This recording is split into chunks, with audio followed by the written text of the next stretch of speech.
Doctor BR Ambedkar Konaseema జిల్లాలో ఉదయం నుంచి కొనసాగుతున్న బంద్ అమలాపురంలో ఉదయం 3 గంటల నుంచి ఆందోళనలు చేపట్టిన మాల మహానాడు జేఏసీ ఆర్టీసీ డిపో బస్సులు అడ్డుకొని బయటకు పోకుండా నిలిపివేత ఎస్సీ ఎస్టీ వర్గీకరణ కేంద్రం ప్రభుత్వం ఎస్సీ ఎస్టీల మధ్య వర్గీకరణ చిచ్చు పెట్టద్దని మాల మహానాడు జేఏసీ నాయకులు మోడీ విధానాలపై ఫైర్ అయ్యారు. సుప్రీంకోర్టు తీర్పును రాజ్యాంగ ఉల్లంఘనగానే భావిస్తున్నామన్న మాల మహానాడు జేఏసీ నేతలు. ఎస్సీ వర్గీకరణపై సుప్రీంకోర్టు ఇచ్చిన తీర్పు భారత రాజ్యాంగ ఉల్లంఘన, ఇది మోడీ కొనసాగంలో జరిగిందని అందరికీ తెలిసిందే.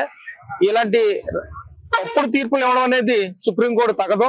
భారత పార్లమెంట్ లో జరగవలసిన ఈ వర్గీకరణ విషయాన్ని సుప్రీంకోర్టు తీసుకోవడం ఎంతవరకు సమంజసమని ఈ సందర్భంగా ప్రశ్నిస్తుందో, అలాగే ఈ దేశంలో ఉన్న 1262 ఎస్సీ కులాలని విడదీయడం అనేది చాలా దారుణం.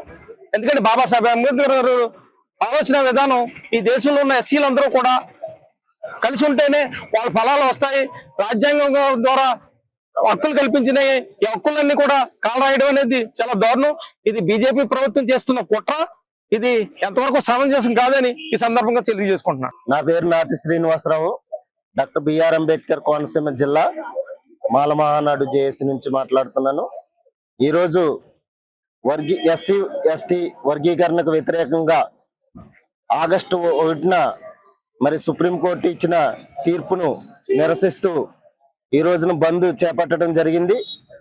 డాక్టర్ బిఆర్ అంబేద్కర్ కోనసీమ జిల్లా వ్యాప్తంగా ఈ బంద్ మొట్టమొదటిసారిగా ఇక్కడ అంటే ఆర్టీసీ కాంప్లెక్స్ దగ్గర సక్సెస్ చేయడం జరిగింది. అలాగే సాయంత్రం వరకు ఈ బంద్ కొనసాగుతుంది. ఎస్సీ ఎస్టీ వర్గీకరణ మరియు క్రీమిలేయర్ అనే అంశం మీద దేశవ్యాప్తంగా భారత బంద్కు ఈ రోజు పిలుపునివ్వడం జరిగింది. ఈ ప్రభుత్వాన్ని నేను ఒకటే ప్రశ్నిస్తున్నాను.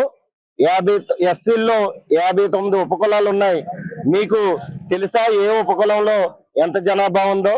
మీరు ఎలా సమన్వయం చేస్తారో మీకు ఏమన్నా అర్థం ఉందా? ఈ ఎస్సీ వర్గీకరణ చేయడంలో మీకు అసలు క్లారిటీ ఉందా లేదంటే పొలిటికల్ మోటివ్ ఉందా అని అడుగుతున్నాను. ఈ సందర్భంగా మీరు కేవలం ఎలక్షన్ లో ఇచ్చిన హామీ మేరకు కేవలం చేస్తున్నారే తప్ప ఎస్సీల్లో ఉన్న ఉపకులాలు ఏంటి, ఎస్టీల్లో ఉన్న ఉపకులాలు ఏంటి, వారి జనాభా శాతం ఏంటి అనే లెక్కలు తెలియకుండా మీరు కేవలం ఎస్సీల మధ్య చిచ్చు పెట్టడానికి ఈ ఎస్సీ ఎస్టీ వర్గీకరణ అనే అంశాన్ని తెరపైకి తీసుకొచ్చారని ఈ సందర్భంగా తెలియజేసుకుంటూ, మీరు తీసుకొచ్చిన ఈ ఎస్సీ వర్గీకరణ అంశాన్ని మేము ఖచ్చితంగా తిప్పికొడతాం. ఈ ప్రజా ఉద్యమాలు చేస్తూ ఖచ్చితంగా తిప్పికొడతాం. అలాగే న్యాయ పోరాటాలు కూడా చేయడానికి మాల మహానాడు సిద్ధంగా ఉందని సందర్భంగా తెలియజేసుకున్నాను. Thank you.